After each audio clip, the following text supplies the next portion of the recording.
Tony East here with Forbes and Locked On Pacers on the floor at Gainbridge Fieldhouse, where the Pacers win again, securing that they'll at least be top 7 in the East by the end of this season and beat the Sacramento Kings 111-109. I do not believe that final score tells the story of this game very well. The Pacers were good to start this game. To their credit, they were up as much as 10 in the first quarter. And then I thought the Kings were the better team for basically the next 40 minutes of play, 30, I don't know what you want to say. After the Pacers went up 10, the Kings were winning.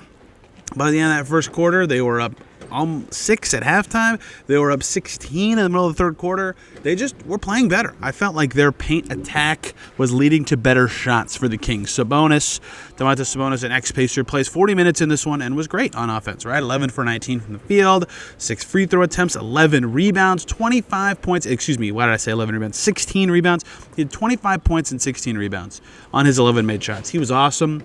The Pacers centers were struggling to guard him, and then the Pacers conceded a little bit and went smaller. We'll talk about that later. And they struggled with him for a bit, but they figured some stuff out with him defensively. I thought the best way they neutralized him was actually pressuring the ball handlers for the Kings, making it harder for them to actually get the ball to Sabonis. DeMar DeRozan played 42 minutes and 20 seconds. He had 31 points. He is the bandit of this building. He steals games in here. He had 8 assists as well. He was playing pretty well. Those two were getting it done. The Kings made a bunch of threes in the third quarter. Zach LaVine hit half of his threes. Trey Lyles hit some threes. Keegan Murray hit some threes. Keon Ellis hit some threes. They were just fine in the range, and it looked like they were going to win. They had that inside presence rolling with Sabonis. Even Jonas Valanciunas gave him some decent, albeit limited minutes off the bench, and they found a way to grow a big lead with some players that have historically played well against the Pacers. Then the fourth quarter happened, and I don't really know how to describe the fourth quarter well. If you looked at the scoreboard, you'll see that the Kings scored 23 points, which looks respectable enough, even though it's not good in the NBA. But 9, I believe, maybe 11 of those points came with the game already decided. They got a putback layup from Sabonis, a 3 from Zach LaVine, a 3 from Malik Monk, and a 3 from DeMar DeRozan in the last 23 seconds. That's 11 of those points. They had 12 before that, and they were down 7 with 27 seconds to go. So the game was effectively decided when they scored a bunch of those points. The Pacers' defense was great in the fourth quarter, and I will give them credit for, one, defending well while playing small. Some of that was what I described earlier, pressuring the ball handler to make it harder for the ball to actually get to Domantas Sabonis. Some of it was better defense on DeRozan, some from Aaron Nesmith, some from Jarris Walker. Some was good defense on Zach LaVine. I thought Andrew Nembhard handled that assignment moderately well, as did Ben Shepherd. Ben Shepherd defended LaVine pretty well. But that was part of it. But the other part was the Kings just inexplicably getting way too lasered in on iso ball. It felt like they were just really trying their hardest to get DeRozan or LaVine to be the ones going. Sabonis took 19 shots in this game, 17 in the first 3 quarters, 2 in the fourth. DeRozan took 10 shots in the fourth. Malik Monk took 6. Zach LaVine took 4. Right? Sabonis was, I thought, the most threatening King for most of the game. So I thought that was very perplexing from the Kings and the way they were trying to put this game away. DeRozan plays the whole fourth quarter. It was just, I'm not going to criticize too much without knowing why they did that strategically, but it never felt like the right choice to me, and it helped the Pacers mount a comeback. Their defense was getting enough stops for them to come back. I don't think the Pacers played awesome in the fourth. They shot under 40%. They were 4 for 14 from deep, but they took care of the ball good enough. They were good on the glass, limiting the Kings to one chance. 16 fourth quarter rebounds for the Pacers, and they made all their clutch free throws once they got the lead to get it done. So that was a big shift, was that fourth quarter defense and rebounding. The small ball groups were great. The other thing that made this fourth quarter fascinating is, oh man, I'll try to find all of them while I'm talking so I can count up how many it was. The Pacers had a comical number of chances to make a 3 to take the lead in the fourth quarter and couldn't do it for over 11 minutes. Jarris Walker, 84-86. Pacers have the ball. He misses a 3. Same score next possession. Ben Shepherd misses a 3. Then the Kings surge. Pacers come all the way back. They're down by 2. With the ball. Don't get a 3 to go. 91-94, Obi Toppin misses a 3. 91-94, Ben Shepherd misses a 3, right? That's already 4 of them. 93-96, Tyrese Halliburton misses a 3. 96-95, Andrew Nembhard misses a 3, and Aaron Nesmith misses a 3.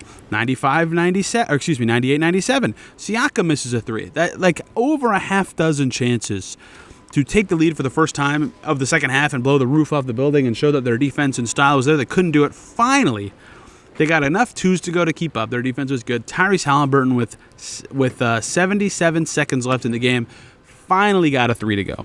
Huge shot. Step back 3, the shot he likes to get to against his former team. That got the building going.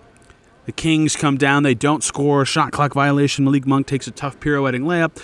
And then on the next Pacers trip, Pascal Siakam, two-man game with Tyrese Haliburton. They were running high. Pick and roll with those two a lot late. Siakam finally got his own three to go. He did not have a great scoring night, but got to 11 points with that shot. So they couldn't get the threes until they did, and then they made two in a row with their star players. And that is how the Pacers closed it out. A tantalizing fourth quarter for them. It would have felt painful for them to lose with how well they defended in that quarter, but Siakam's three made it easy. They just had to make their free throws the rest of the way, and they did. They made all 8 in the final minute of this game. So while the Kings did, again, score a bunch in the final 20 seconds, the Pacers were never in any danger after those threes went, and they got it done.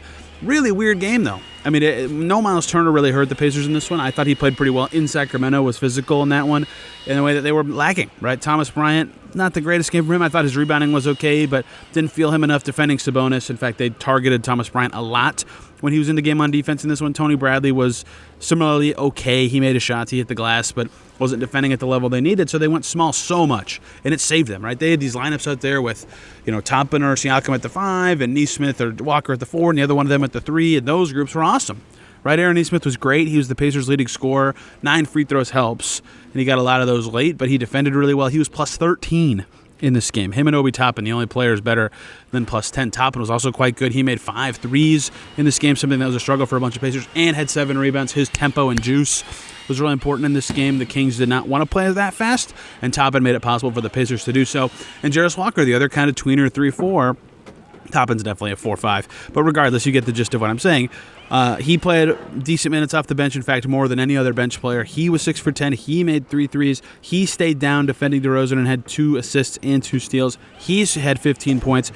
A very weird night for the Pacers when 3 of your 4 leading scorers are Aaron Nesmith, Obi Toppin, and Jarris Walker. But those guys earned it. They were playing well, and they were playing in lineups that were extremely helpful with the way that this game was flowing to that point. Tyrese Haliburton, of course, as usual, was great with 18 points and 11 assists, although 5 turnovers, a rare big turnover game from him. But those small ball groups were huge. The Pacers bench in general was quite good.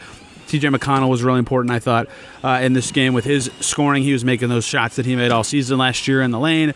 They got enough from him. Siakam's defense was important. He had 6 assists, right? They just got chip-ins here and there from everybody. And so once the Kings weirdly went away from Sabonis, some of that was the Pacers' defense, some of that was the Kings' own doing. Once the Pacers finally got the lid off the basket for an important 3, and once the free throws fell in late, the Pacers got it done. 44-31 now with 7 games to go. This one means the Pacers will guarantee finish ahead of the Orlando Magic. The Magic also lost like 20 minutes after their game ended. So the Pacers are top 7 locked for sure. One more win or loss by the Atlanta Hawks will lock the Pacers into top 6, meaning their range of seeds would be anywhere between 3 and 6 guaranteed for that first round, avoiding Boston and Cleveland. Almost a certainty anyway. And getting close to, with the way the standings are breaking out, locking up their spot in the 4-5 if they can keep winning their next 2 against very winnable opponents right in this building. We'll have videos here on this channel and more at Locked On Pacers. Thanks for watching. See you soon.